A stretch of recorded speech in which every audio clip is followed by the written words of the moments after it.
benefit of the doubt to the covert narcissist, or worse, telling you that you're being paranoid, overreacting, or some other way of blaming the victim. Yes, a friend of mine basically was asking me, are you sure you're not being judgmental?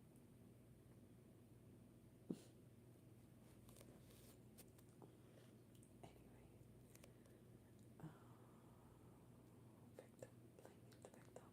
Unfortunately, asking advice from people who don't understand these high level tactics can feel invalidating, lead you to more setbacks, and possibly even encourage you to stay in a dangerous situation.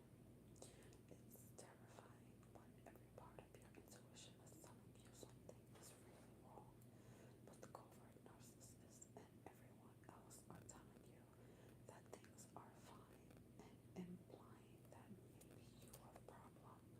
Seeing that person telling you that, asking you, okay,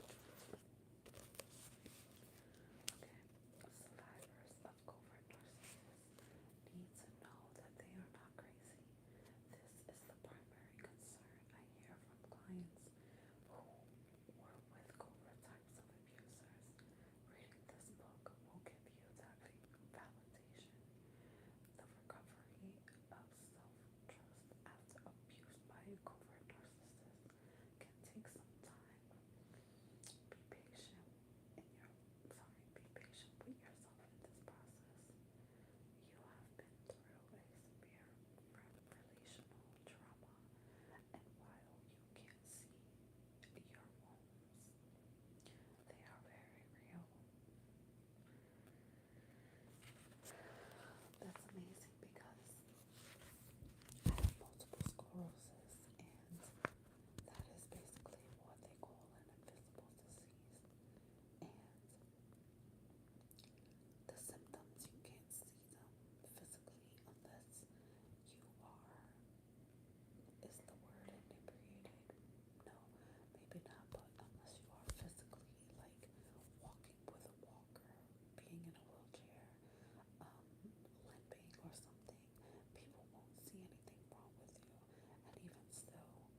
like to the T.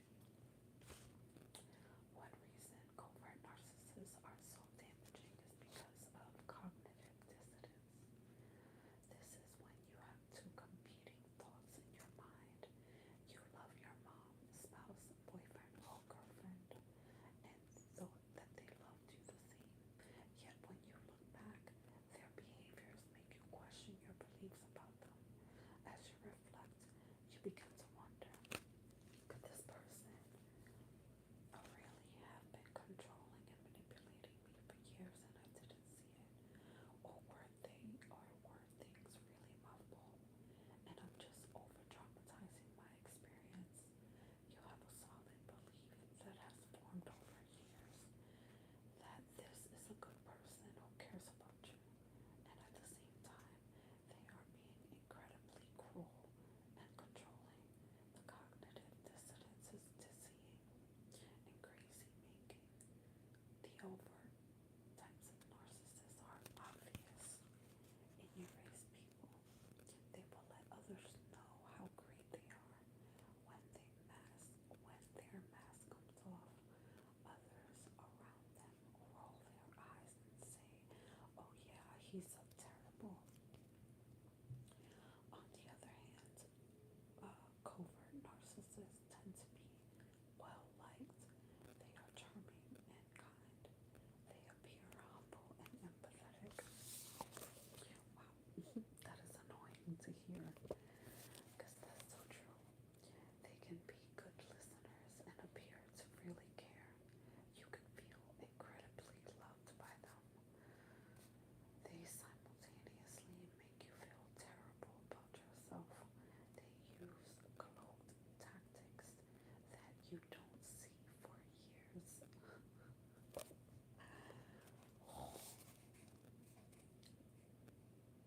It is common for people to be in romantic relationships with covert narcissists for more than 10, 20, 30, or even 40 plus years and not recognize the abuse they have endured for decades. It's amazing. Wow. Shit. I'm just thinking about it. I am 36. I would have to give it like 20 plus years because obviously as a child, between like 1 and like 10, excuse me, you really don't like think about shit like that or start noticing that much. Okay. This is especially devastating when it is a family member. Sometimes you are the only one who sees it when your siblings still think that their dad or mom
explain the traits of a covert narcissist.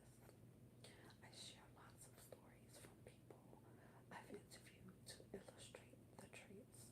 All the names have been changed and details altered so their identities are protected. I facilitate a support group in my area and have seen how important stories are. When I begin the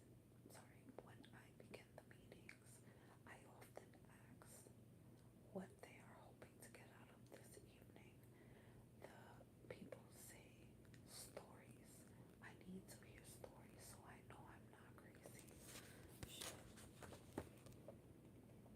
You will read plenty of stories in this book to help you recognize things you have experienced and help validate the truth of what you have been through. I also spent a lot of time talking about healing. If you have read this far, my hunch is that you have probably been through or are going through a tremendously difficult and crazy-making experience with a covert narcissist. You deserve to find clarity and ultimately heal the wounds that this relationship has caused. Being with a covert narcissist can take you far away from the person you really are. My hope is that this book will bring you back to your stunning self. May you find all the answers you are looking for and come to a place of freedom and peace. That may not feel possible right now, but trust me, it is. With so much love, Debbie Mirza. Okay, here's the introduction. Is your husband a narcissist?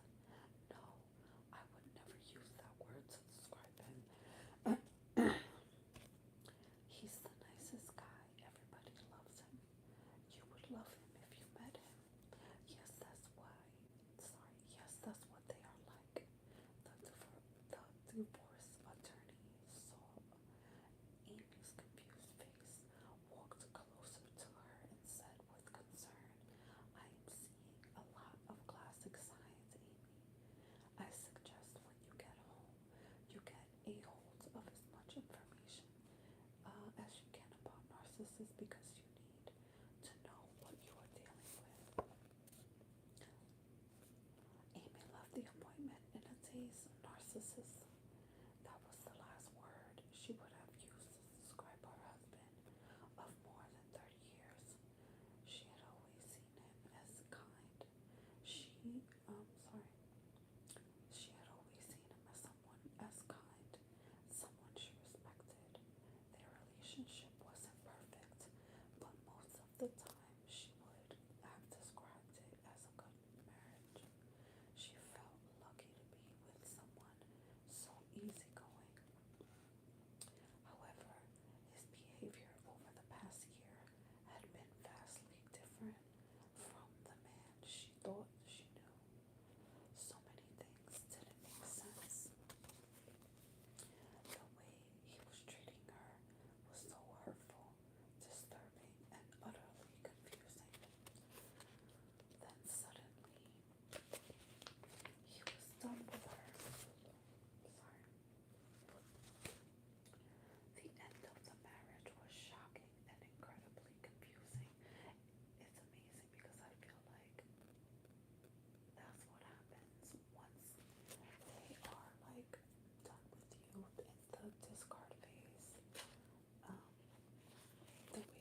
see it? Am I inconsiderate?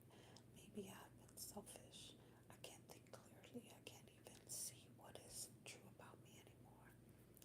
Amy needed reminders of who she really was because she felt like she was losing her mind. While she was feeling incredibly emotional and unstable, he was calm and rational, which made her question herself even more. Crazy. Amy became a ferocious reader about narcissism. Oh my god, that's like me. Like I became like so like almost obsessed with finding out about narcissism because I'm like, wow, this is crazy.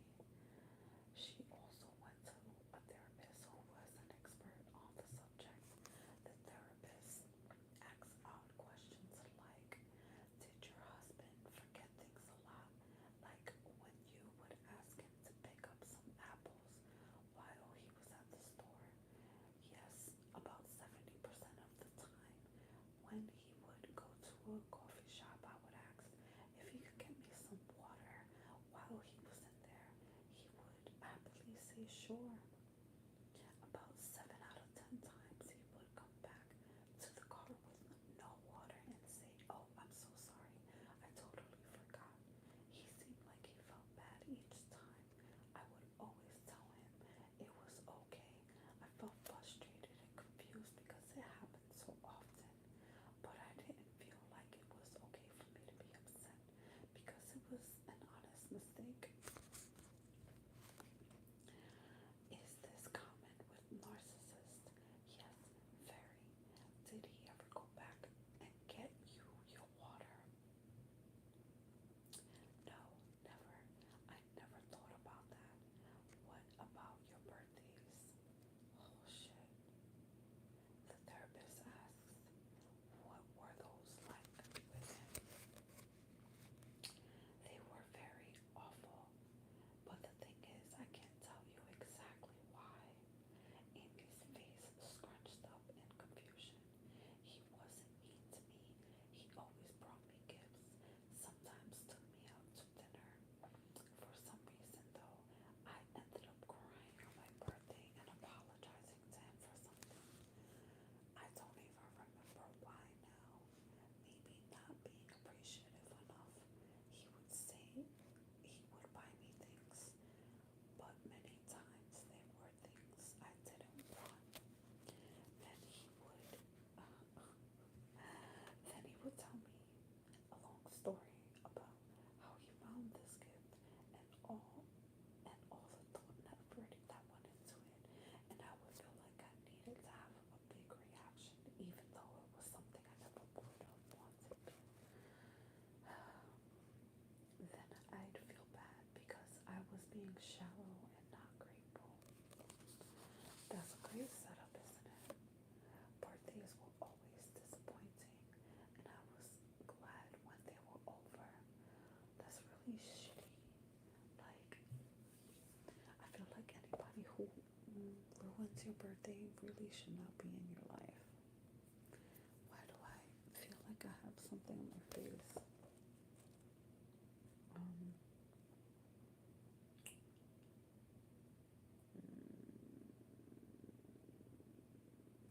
What the fuck? Okay, I was being shallow, not grateful. Birthdays were disappointing, and I was glad when they were over. They wore me out for some reason. I never felt like he enjoyed celebrating me, treating me. He always seemed irritated that he had to do things for me. Sometimes he would spend a lot of money and get me something grandiose. It actually stressed me out because of the amount of money he used. I didn't feel like I could say anything because of all the trouble he had gone to. When he gave you big things or made grandiose gestures, were they around other people? Well, when I think about it, yes, always. That's interesting. I never thought about that.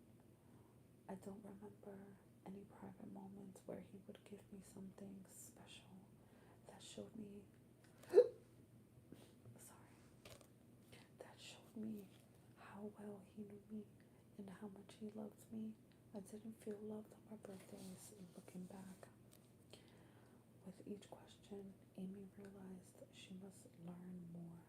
One day, after telling her story to another therapist who had a lot of experience with narcissistic abuse, Amy heard a term she had not seen in her research that changed everything for her. The therapist said, "It sounds like your husband is a covert, passive aggressive narcissist. Those are the hardest to recognize." Amy felt chills go up her spine. "Please tell me more." Everything began to make sense for the first time. Hearing covert, passive aggressive in front of the word narcissist gave her the missing piece she needed for her quest to understand what was happening. It sent her on a journey that would change her life forever and ultimately bring her the clarity and healing she so desperately needed and deserved.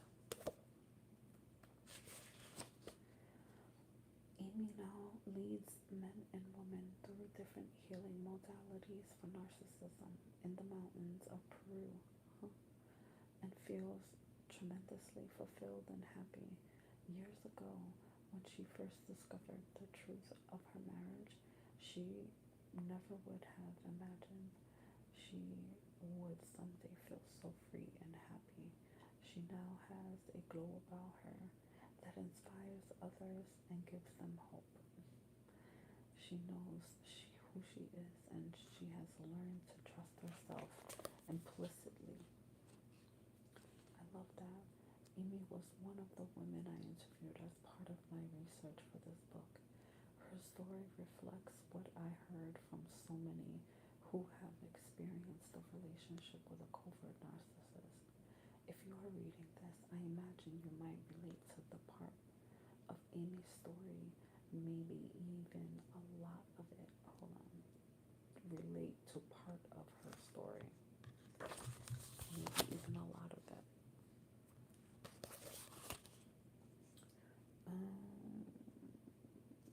Where we at? Where you at? Okay. You may be on your own search, trying to make sense of a very confusing person in your life. This book is for you to give you clarity, strength, and understanding. It will educate you as well as give you hope.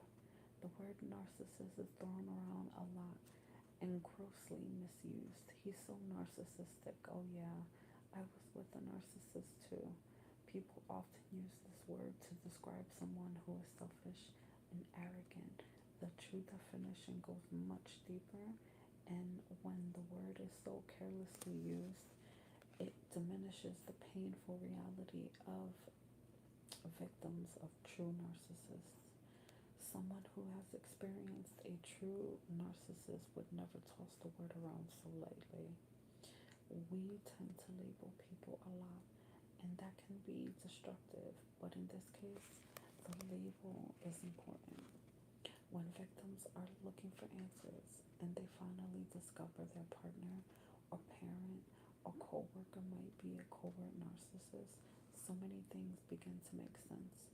It is incredibly helpful in understanding and starting to heal.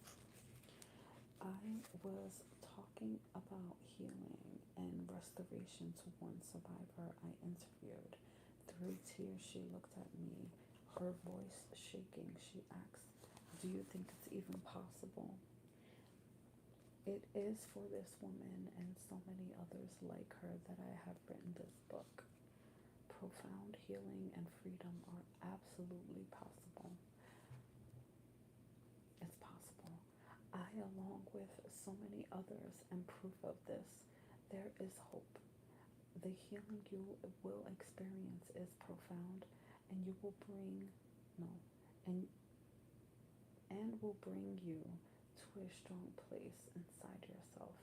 Both genders are affected by this destructive personality disorder. I interviewed women and men who have experienced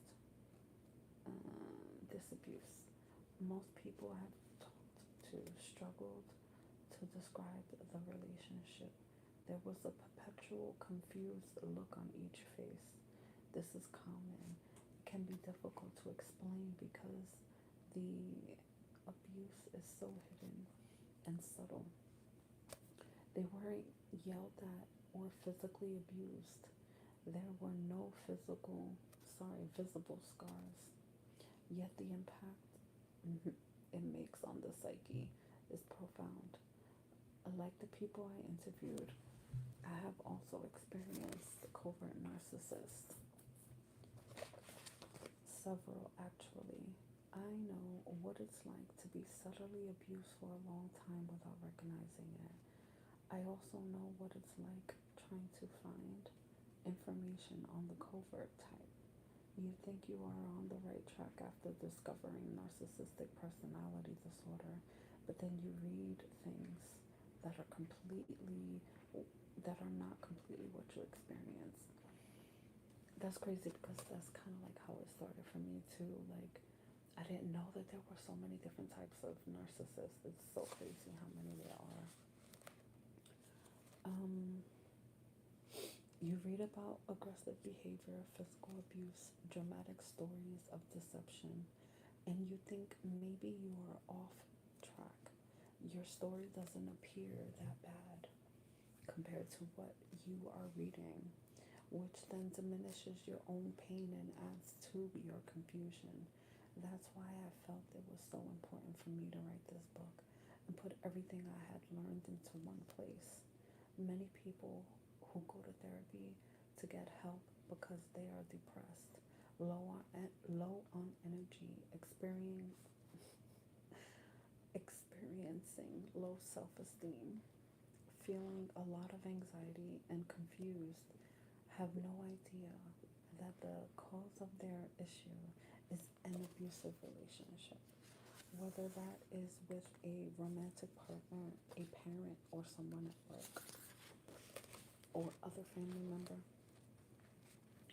Some victims become re-traumatized by a therapist or friend. You know what? I must say that that is true. I did speak to a therapist, and while they weren't discounting how I felt, they were basically telling me that I gotta, like, I felt like rushed to like get over it. Like, it's like, okay, now you know, so you gotta like, let's go. I'm all about action. Like, and it was just like, there's steps to this shit. Like, when you find things out, sometimes you can still be in that cognitive dissonance phase where you just like, it, you're hearing, you're learning, you're seeing it, but it's just like your emotions are not coming together with what you're actually seeing. It's like you can't believe it. It's annoying.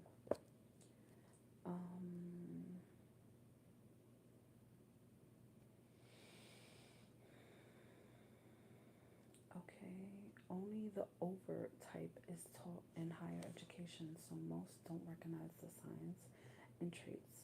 I talked to one woman who was in a covert relationship and went to therapy for 10 years. She tried a few different therapists because no one seemed to be able to help her with her depression, anxiety, and lack of energy. They didn't recognize she was in an abusive relationship. Finally, she tried another therapist who, after 15 minutes, told her she was in an abusive relationship. The others couldn't see it, neither could she. This is such a common story. This woman lived for years thinking something was wrong with her. She was being subtly manipulated and devalued at home without even seeing it. Her body was reacting. She was slowly dying inside and couldn't figure it out. Couldn't figure out why. Thank goodness for the therapist who understood covert narcissism and recognized the signs. When the therapist ultimately ends in breakup or divorce, victims have a difficult time understanding what just happened. Yeah.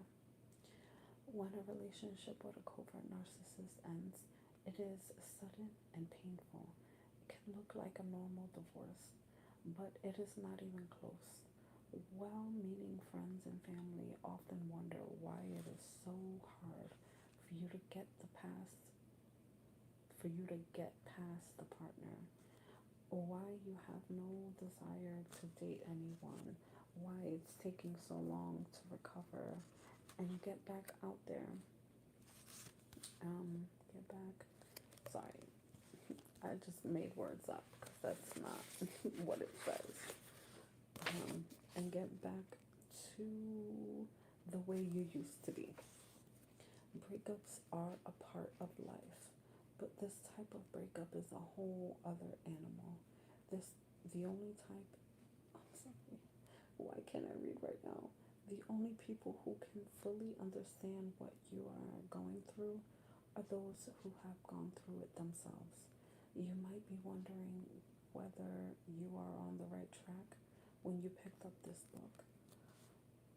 You may wonder if you are being overly dramatic and looking for someone to blame by thinking your ex or parent or coworker might be a narcissist.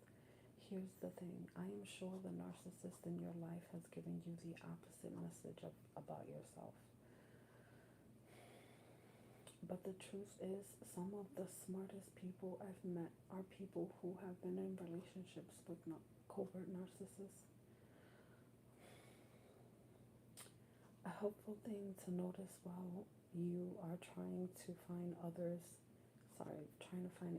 is the fact that men and women who are with healthy people don't enter words into online search engines such as toxic relationships, energy vampires, mean spouses, confusing relationships, hidden abuse, subtle abuse, manipulation, narcissism, covert narcissism, or sociopaths.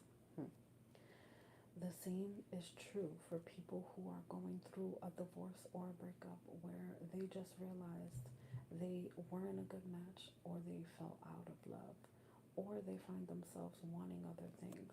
If you are searching for answers because you feel utterly confused, you are on the right track because you're smart. If your body feels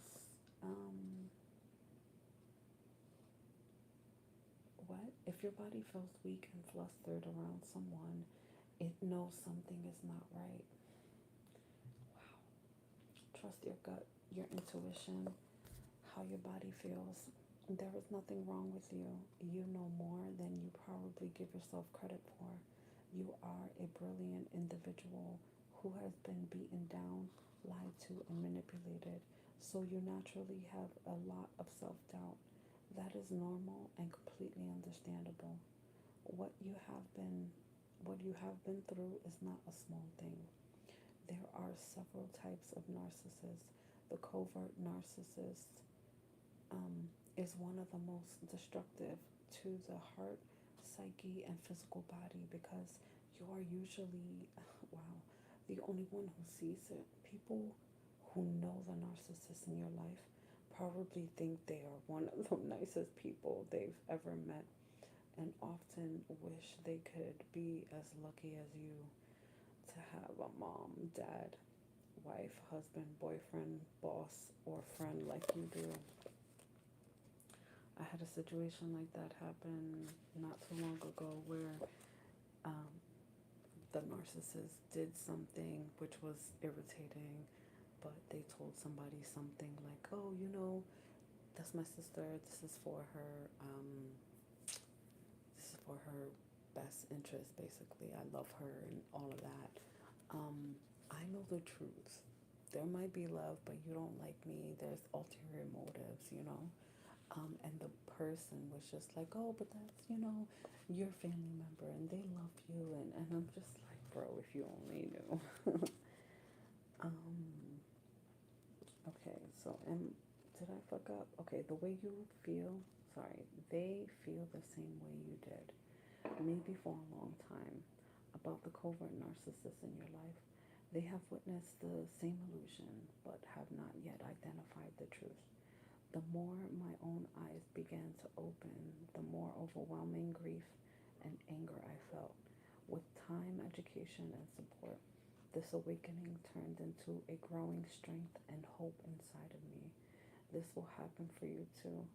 Reading this book is going to be incredibly helpful for you as you begin to awaken to the truth of what you have been through. If you have lived with the covert narcissist, you have been held down for a long time. You have experienced the illusion of love, not the real thing. Weba. You have been lied to, manipulated, and controlled. You have not been heard or respected. You were devalued and brutally discarded by someone who said they cared about you, but in fact only cared about themselves. You have experienced an insanity-inducing relationship that is difficult to describe. Your self-confidence, your zest for life, your adventurous spirit, and the light inside of you have slowly dimmed. There is a part of you that may not want to be here anymore. That's so sad. Please don't do that if you want to. But is scared to say that out loud or to anyone else. I understand, I've been there. This is common among survivors. Here is the good news. You have begun a journey that will bring you to the truth you are seeking, the truth of what you have been through, and the realization of how stunning and valuable you actually are. With time, you will have clarity and feel strength and freedom that may be hard to comprehend right now, but trust me, it's possible. You will experience love, the real thing this time, and you will cherish every moment of it because of what you have been through. Your light will come back brighter than it's ever been. You will be able to love people and help others in ways that, wow, you couldn't before. You will be free. Life will actually feel enjoyable, and you'll be glad that you're here. I promise you this is all possible. I spent years researching for my own understanding and healing, and have put all the valuable information I learned into this book to make things easier for you. For this book, I decided to dive even deeper by reading more books, finding additional articles, watching more YouTube videos, and interviewing more than 100 people around the world who have experienced a covert narcissistic wife, husband, mother, father, sister, brother, boss, boyfriend, girlfriend, or friend. The interviews were fascinating, even though our stories differed and some of the relationship types differed. I feel as if I were looking in the mirror when each person told me their story over Skype or across the table at a restaurant. These brave people furthered my motivation to get all this information down in one place. I also interviewed therapists and life coaches who specialize in this area. They were extraordinarily helpful, and I will share what I've learned from them as well.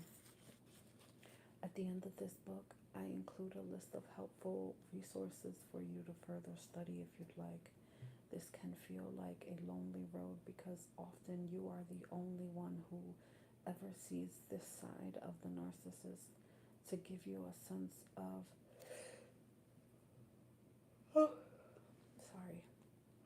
to give you a sense of how not alone you are, here is one statistic. The World Narcissistic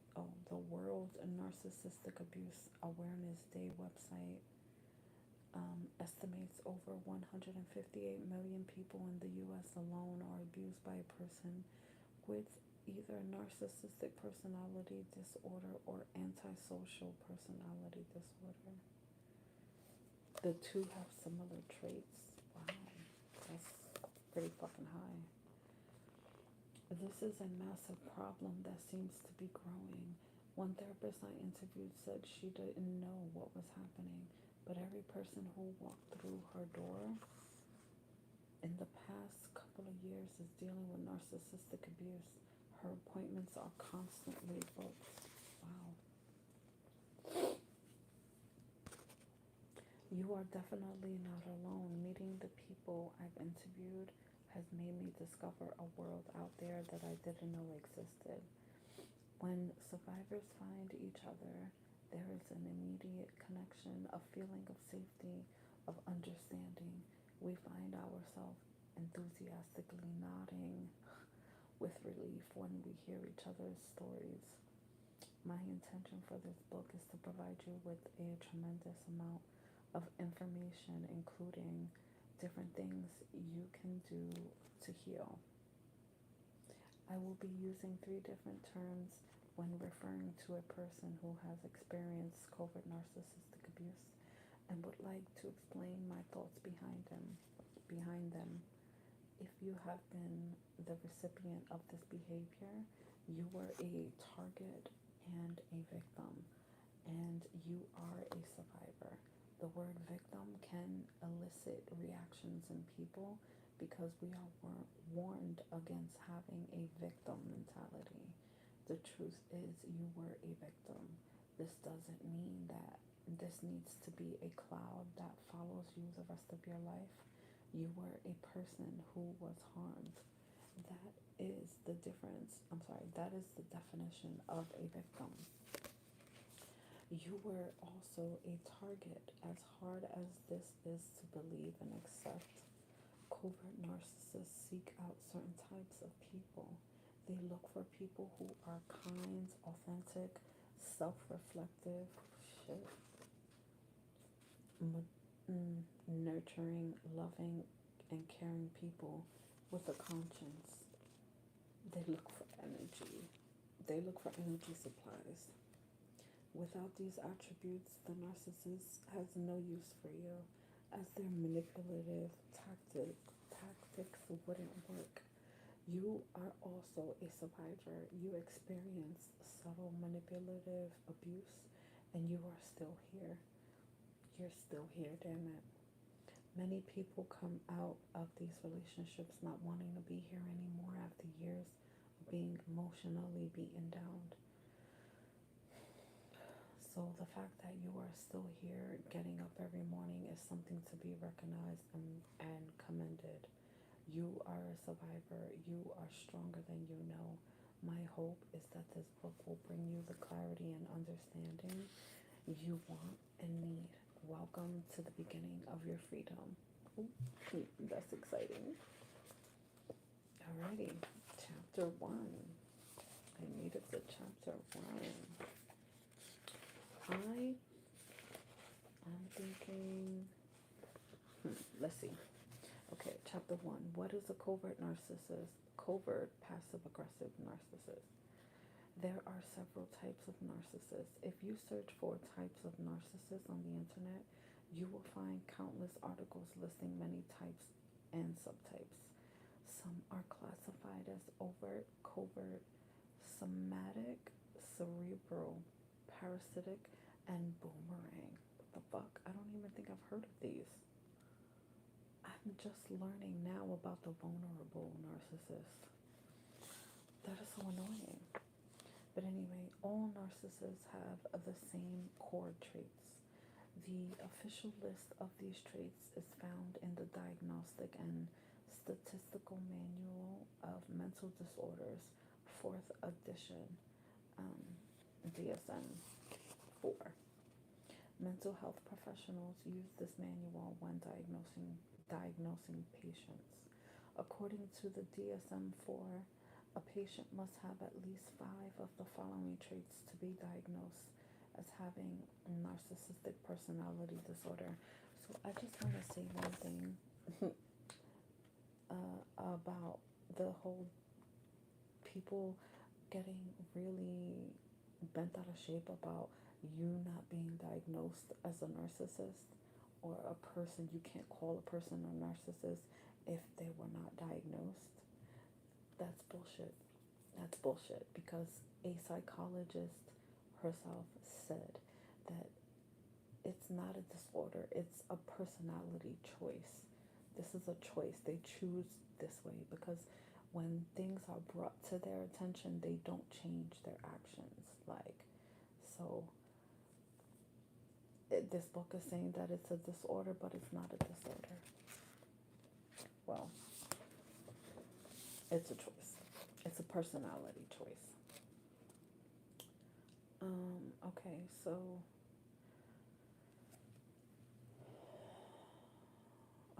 it says a pervasive pattern of grandiosity in fantasy or behavior, a need for admiration and lack of empathy beginning by early adulthood and present in a variety of contexts as indicated by five or more of the following. Has a grandiose sense of self-importance, exaggerates achievements and talents, expects to be recognized as superior without commensurate achievements. Is that how you say that? Okay, whatever. Is preoccupied, this is number 2, is preoccupied with fantasies of unlimited success, power, brilliance, beauty, and or ideal love. Number 3, believes that he or she is special, quote unquote, and unique and can only be understood by or should associate with other special or high status people or institutions. Number 4, requires excessive admiration. Number 5, has a sense of entitlement, unreasonable expectations of especially favorable treatment or automatic compliance with his or her expectations. 6, is interpersonally exploitive, for example, takes advantage of others to achieve his or her own ends. Number 7, lacks empathy, is unwilling to recognize or identify with the feelings and needs of others. Fucking bold that and underline it like 5 times, plus highlighting. Number 8, it is often envious of others or believes that others are envious of him or her.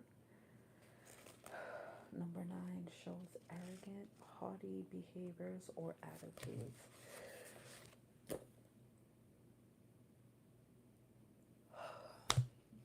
Fucking people, man. Okay, what are your thoughts after reading this?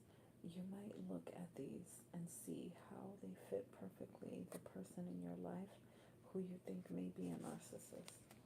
Perhaps you feel confused because this list doesn't exactly sound like a person you're trying to figure out.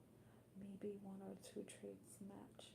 If it doesn't quite match or only matches a few, the person either isn't a narcissist or is a covert narcissist. CN. The word covert is defined in the Merriam-Webster dictionary as not openly shown. Passive-aggressive is defined as displaying behavior characterized by the expression of negative feelings, resentment, and aggression in an unassertive, passive way. Wow, that's funny. The narcissistic traits are true of overts and coverts. The difference between the covert narcissist, the difference is the covert narcissist hides their dark attributes because they want people to like them. Their reputation is extremely important to them. Overt narcissists are usually annoying people. Most people don't like them. They are showy. They love to talk about their achievements. It is obvious that they're all about themselves. The overt narcissist is the type of person who will go on and on about how great they are, how much they've accomplished, while people in the room listening are rolling their eyes. Overt narcissists tend to have shorter marriages and romantic relationships. It is common for people to be married to coverts for decades and not know that they are married to one for most of the relationship. It is also common for people to be in dating relationships with the covert narcissists that go on for years. Children of covertly narcissistic parents often do not realize the truth about their own mom and dad until their 30s. Wow, that is so accurate. So accurate. Covert narcissists will often have careers that are impressive. They can be pastors, spiritual leaders, wow, therapists, and heads of nonprofit organizations. They can be politicians who are charming, look you right in the eye, and seem to really care. Coverts do have a grandiose sense of self, are preoccupied with fantasies of power, require excessive admiration, but they hide these attributes so people will like and trust them.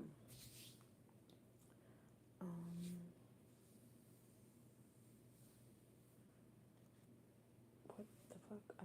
Okay. They believe they are special people and entitled, but they know it would turn people off to let that be known. They know that they must appear humble to be liked and revered and revered. They know how to play people, how to charm them. They are master manipulators. They don't have empathy but have learned how to act empathetically. They will look you in the eyes, making you feel special and heard. Fake sounds and give looks that tell you that they care, but they really don't. They mirror your emotions, so it seems, excuse me, like they have empathy. This is fucking ridiculous. They have observed and learned how to appear to care. They thrive upon the attention of others, people who think or act as if they are amazing. Oh boy. Let me finish this paragraph and then I think I'm done for night. For the night. They have observed and learned to appear to care. They thrive upon the attention of others. People who think or act as if they are amazing are their energy supply. They have people around them who adore them, respect them, revere them, see them as special and almost perfect. Respect them, revere them, see them. I just, what? Yeah, I just read that twice. That's crazy. Okay, so I said that already. They have people that adore them, respect them, revere them, see them as special and almost perfect, and in some cases seem to worship them. Isn't that a bitch? Wow. Okay, so I'm gonna leave it there. And look at that, 77 minutes. I'm going to leave it there, and I will be back. I don't know if I should do another live. I don't know. I feel like I can only do it around this time because this is the most quiet that it is. So, I don't know. Let me know. Let me know. I love you guys, and I will see you in the next video. How you do this? Okay, this right here.